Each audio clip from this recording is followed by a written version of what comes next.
Welcome to Ren Behind the Practice.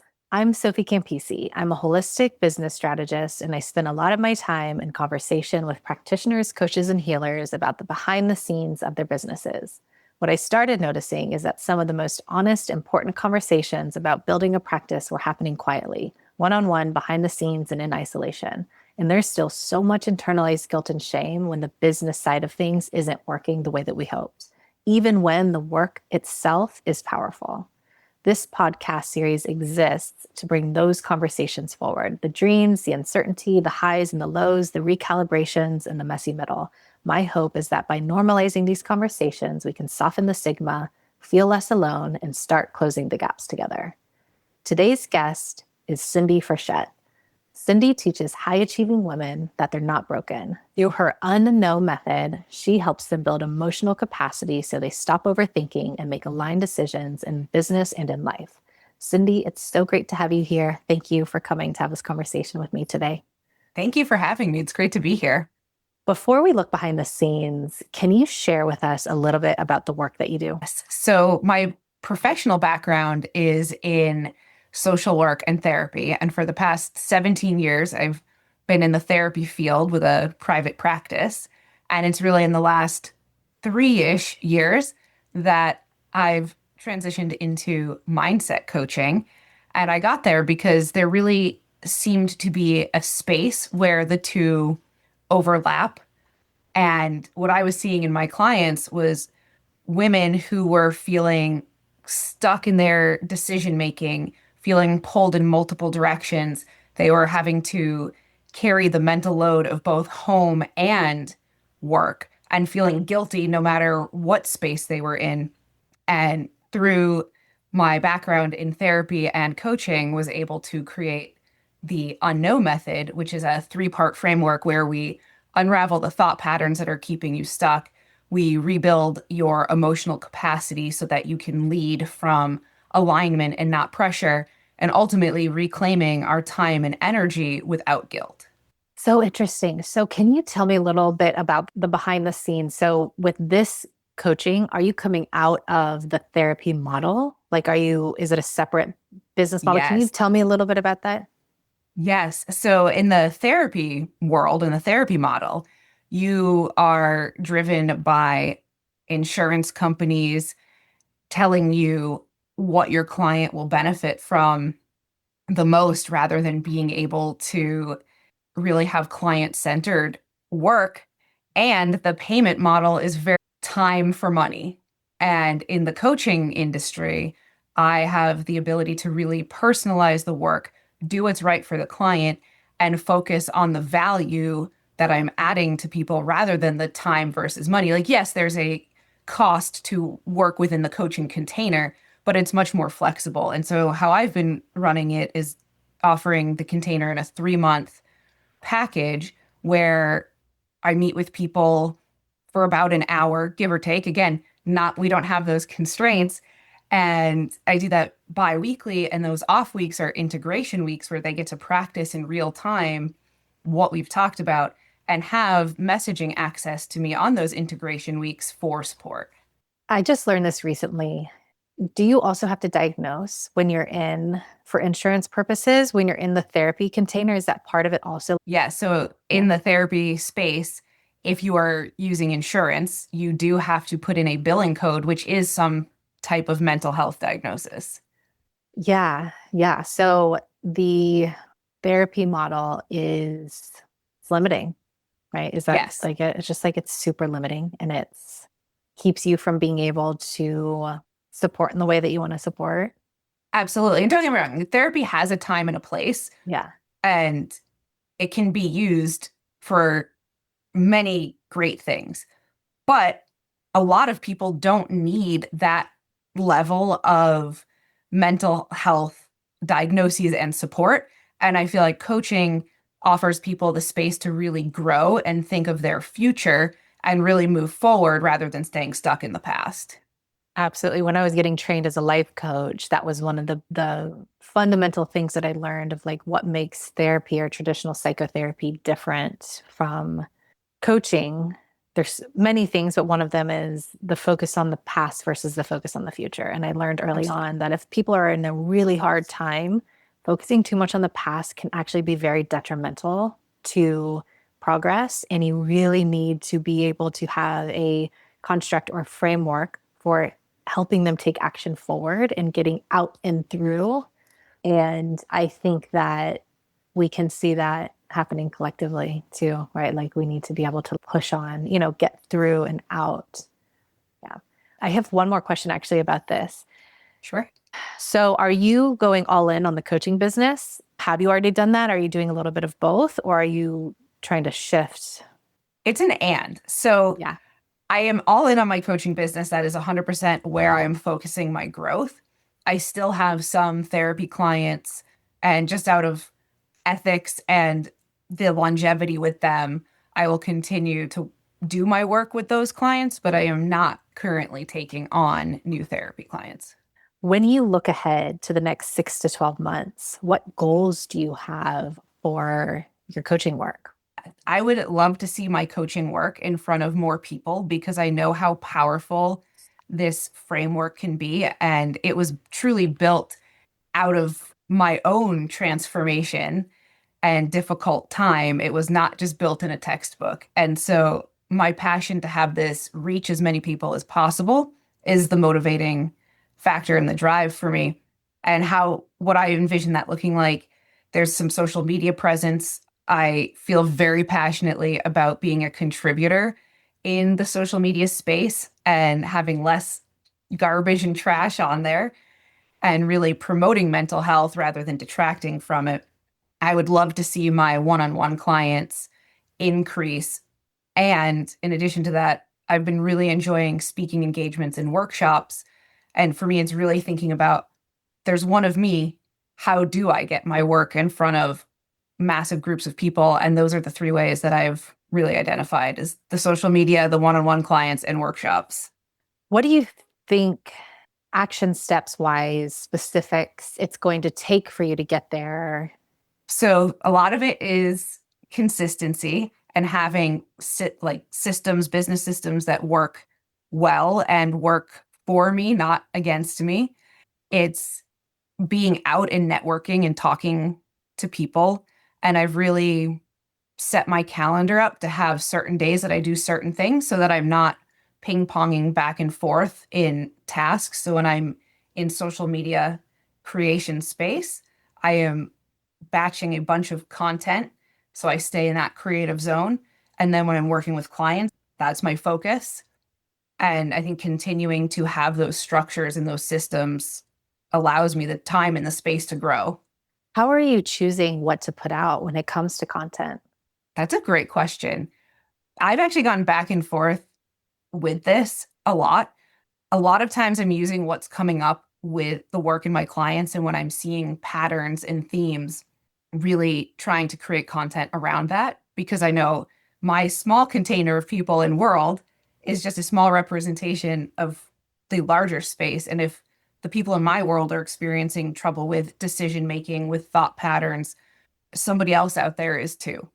And in addition to that, it's taking pieces of my framework and breaking them down into smaller chunks so people get a little bit of flavor of what my work actually looks like and how it's different from other coaches and other therapists.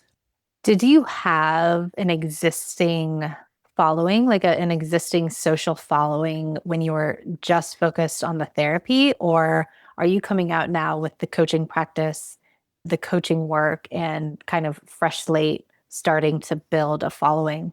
Really freshly starting to build a following. I had used Instagram and Facebook for personal use, documenting things from my kids' lives. But now I would say in the last 3 months, it's really been focused on building the coaching content. Yeah. I mean, one of the structural differences, as we know, between therapy and coaching is therapy, there are clear ways for people to find therapists. There are, Hmm. however people found you, it was clear you didn't have to be an entrepreneur necessarily to get clients. And then your coaching business, it's full on entrepreneurship.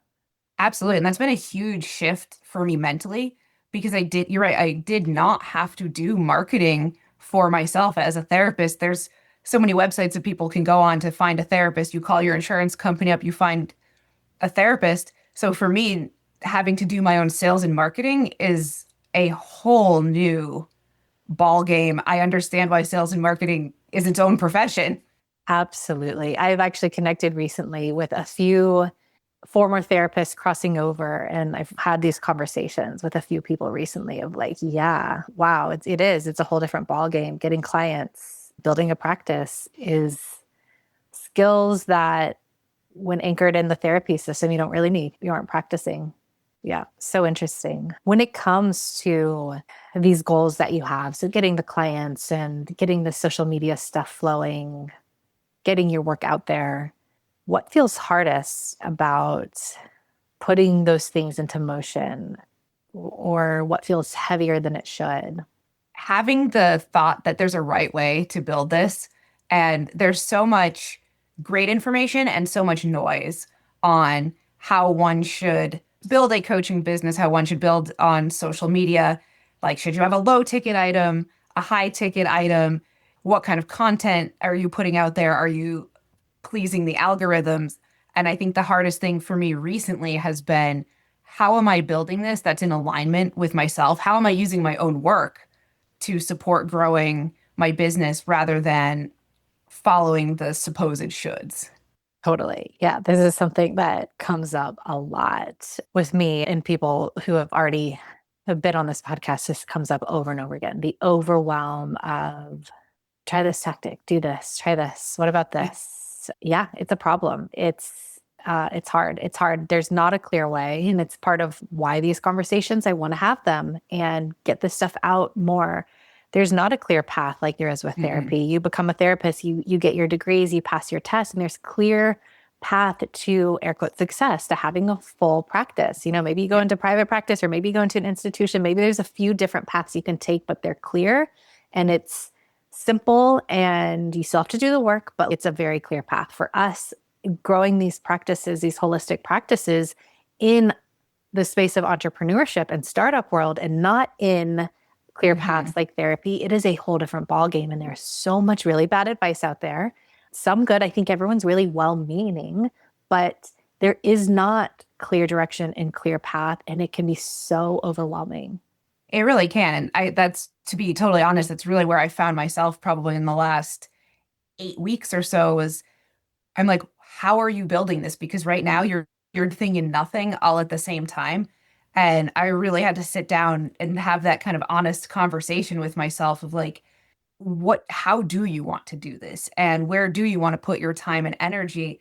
Because there were sometimes I was like, I don't want to make content today. And doing maybe some of the in-person networking events also took a lot of time, and it was taking time away from coaching, and it was really trying to sit down and figure out what feels good to me and what's going to move the needle forward, because ultimately there is no wrong way. It's what feels good for me is what I'm going to show up and do consistently. Totally. Yeah, there is no right way. Tara, the last episode, the one that comes out right before yours, we talked a lot about this. And anyone that's putting themselves out there saying this is the way to do it, it is not true. There is no way to do it. And not only what you said, and it's part of why building businesses for people like us in our world is different, is because it has to feel good on our nervous systems. Like you said, like Hmm. it has to feel good on your nervous system. And in addition to that, on the strategy side piece, on the business strategy side piece, your perfect business, air quotes perfect, like the right structure and setup for you is completely going to be dependent on who your clients are. The right Absolutely. price point is going to be dependent on who your clients are. So there can never be one size fits all, because someone's target market and zone of impact might be elementary school teachers and someone's might be executive level CEOs. There are proper price points for both. The business models are going to be very different. 100%. Not one is right or wrong. It completely depends on your clients and also mixed with your nervous system. For me, when I'm doing this for myself, I'm in my baby having years. And so that ebbs and flows, but it's also like, what can I hold right now? Do I want to run a business that's smaller and more intimate, those prices might look different because I can hold that, or no, I can't hold that right now. So I'm going to do more clients, different price point, just to give an idea of it's going to be dependent on who your people are and also your nervous system and like what feels really good, what lights you up, what kind of business do you want to run? And there are ways, of course, to nail that, but the big theme here is there is absolutely not a one size fits all. Yeah, I couldn't agree more. And I love what you said too. It's really looking at what season of life that you're in. Right now, I have one teenager and a preteen, and I mean, I love them. They are my world, and I feel so privileged to be able to build a business alongside being. But I know that I cannot miss those after school hours. Those are so critical for me to show up and be there to support my kids when they come home. And nobody has prepared me for the emotional needs of middle schoolers comparatively to when they were little. And I do not, it is a non-negotiable for me. Like I will not take clients' business calls, meetings in that 3 to 5 p.m. time space.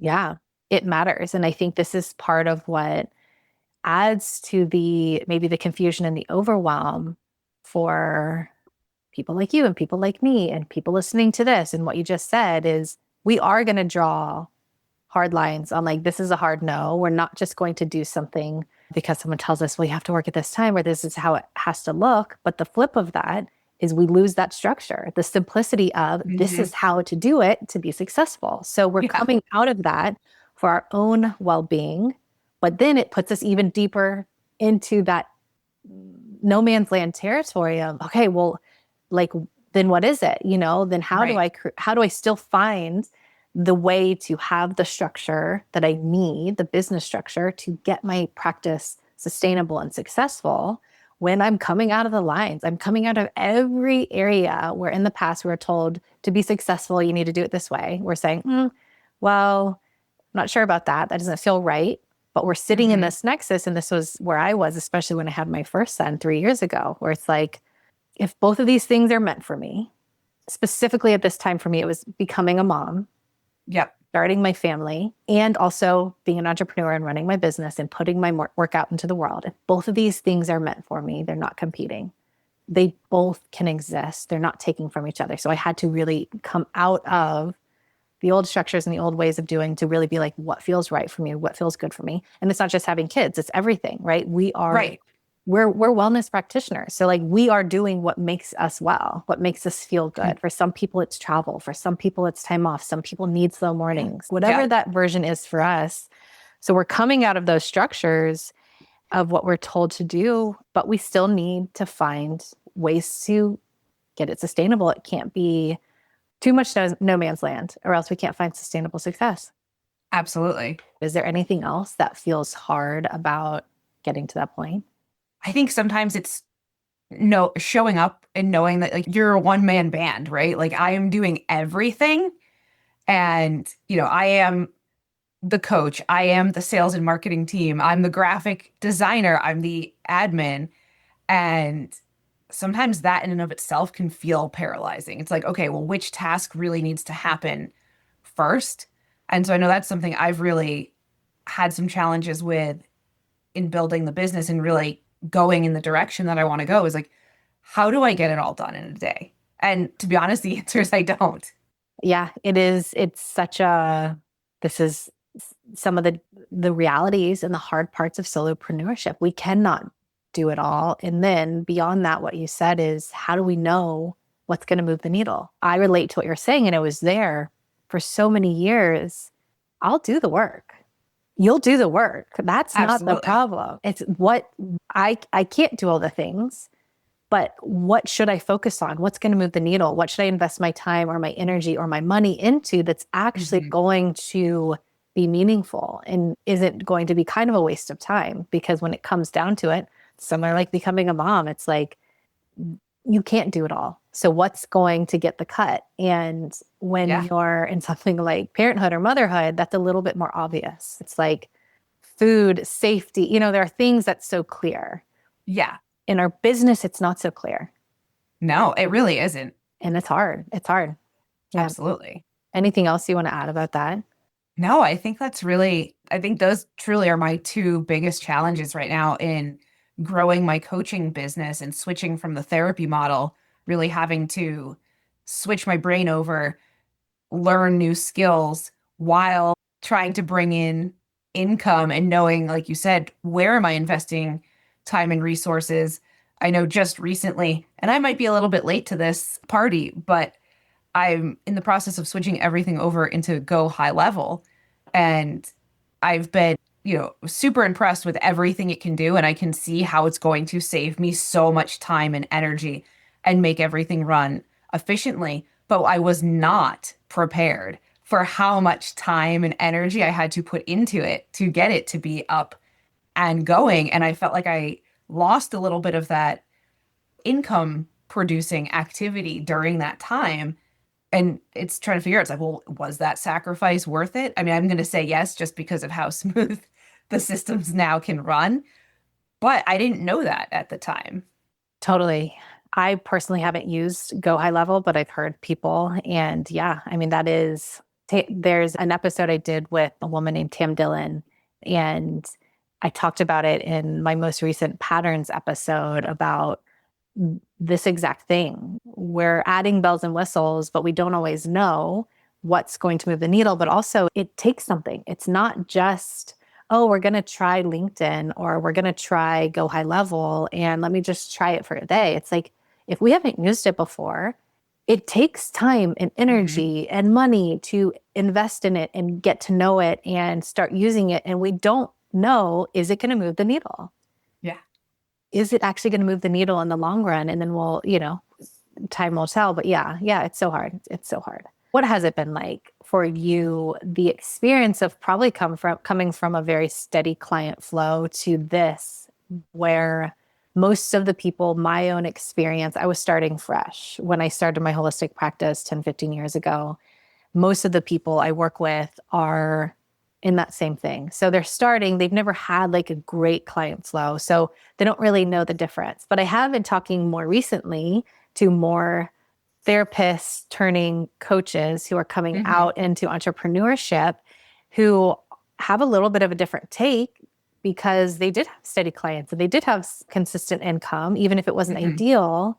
Has that been like a shock for you, or what's that experience been like? Yeah. No, that's such a good point because, yeah, that has been a shock to not have that consistent flow.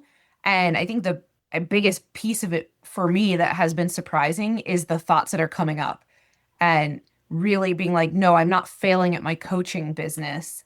I'm learning a new coaching as a skill isn't new, but having a business is new and everything that comes with that. And someone once said to me, they were like, would you go get like a high level engineering job without school? And I was like, no, you wouldn't. And it's the same thing with building a business. It's you have to give yourself the time and the space and the grace to learn this part of the profession. And it's a daily reminder for me. Absolutely. I'm over here like, yes, yes. I just talked about this in my most recent pattern episodes because it is one of the things I'm most passionate. One of the conversations I'm most passionate about bringing forward is to remind people that business building and the work that you do are completely separate skill sets. Hmm. They do not reflect on each other. Yep. Competency is domain specific. So if your business isn't working, it has zero reflection on the work that you do with your clients and what you're brilliant at and what your skill level is. And if we can continue to bring that conversation forward, my hope is that more and more people will be able to seek out the support and the help and the education that they need when they realize that I've never studied this. Of course, I'm a beginner. This is my first time doing this. Of course, I'm in beginnership. Yeah. I'm new to this and I've never been taught it. And so like I'm like over here, yes, yes, because I'm so passionate about more people hearing that message that you wouldn't start an engineering job with never studying it before and expect to be successful overnight. Absolutely. And it's allowing yourself to make mistakes. And I know this might sound silly, but I've been like almost rating myself in terms of like, I'm like a kindergartner right now in the business world.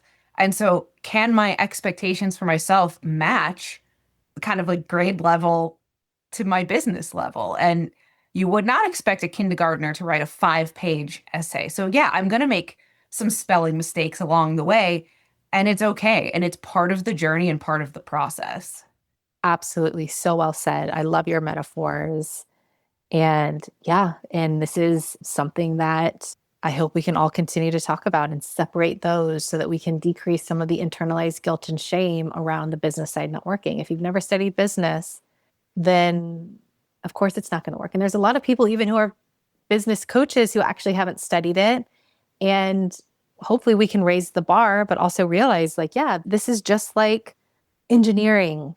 There is skills, there are principles, there are foundations, there are vital in the work that I did is I went and studied those. I have a business master's and I went to law school, but even I couldn't, even with that amount of education and being very, very business savvy, I couldn't get my holistic practice to work. I couldn't get it to flow. And I hired the coaches and I hired the consultants and I did everything that they told me to do and it still didn't work. And I was still left with being like, what the heck, you know? And Yeah. so I then studied startups. I realized like, whoa, there's a whole different umbrella even under entrepreneurship that is startups and what makes a Hmm. startup grow well, that isn't just a shot in the dark. Cause that was my biggest thing that I felt like. I feel like you and I can already tell, have a lot in common in the way that we work. And my biggest frustration is that I'm going to do the work and I know and I knew that I had this skill, but I constantly felt like I was wearing a blindfold. And that was driving me crazy, is that I felt like I didn't know, we already talked about this a little bit, exactly what to do that would move the needle. And so I felt like I was guessing a lot, having to make Hmm. decisions that weren't in my skill set, that I knew like I will make the decision, but I don't know the right answer. So I'm going to have to make the decision, a Yep. marketing call or a sales, like a marketing decision or a sales decision. I'm going to make it and I'm going to take the action, but I have no idea because I'm not an expert in this. And that was driving me nuts. And so what I did then is started studying formally startup, like what is a grounded way to build a startup? Because my gut was telling me that I was just missing distinctions. Like I was missing some things that would help take that blindfold off. And I found it. But the point I was getting to is that then it was my job to translate that because the business principles are vital. We can't get around those things. We can't. Right. We can't. No matter how out there our work is, we can't get around the fundamental business principles that we need. And there's, uh, some work to do to have them relate to businesses like that. But anyway, yes, could not agree more. I wish more people were talking about this so that more people would hopefully release the pressure on themselves to be able to be competent and perform at something that they haven't studied before. Absolutely. No, such a big thing. That leads us into our last question and where we're going to round off our conversation today. If this doesn't happen, what's the cost? What's the cost to you, to other people, to the world? Yeah. And I have a hard time actually articulating this because the cost for me is such a ripple effect. Like, yes, I have a personal cost to it, right? I've invested time, money, energy into a business that ultimately could be a loss, even though I know my coaching, like I'm a good coach. That being said, that kind of leads us to that next ripple of that people need the work that I am doing, especially women who are trying to build businesses when they're struggling with the overthinking, the decision making, being able to have trust in themselves to be able to lead from alignment rather than pressure. And if you start, it's just such a domino effect because if those women aren't out there in the world creating businesses, we're losing incredible opportunities. Our people who are parents, who are mothers, our kids aren't getting the opportunity to see what's possible for women in the world. And I could keep going on. It's just such a ripple. I know it's been coming up a lot with people. They're saying it's everything. And I'm like, yeah, it's everything. It is. Cindi, thank you so much for joining me today to have this conversation. And for those of you listening, if any part of this resonated, you're in the right place, please reach out. I want to hear from you. And if you want to reach Cindi directly, the links to her website, her link tree, and her pattern decoding quiz are in the show notes. Thank you again, Cindi. Thank you for having me. Yeah, you're so welcome. And To everyone else, thank you for listening, and we will see you for the next episode of Rin Behind the Practice.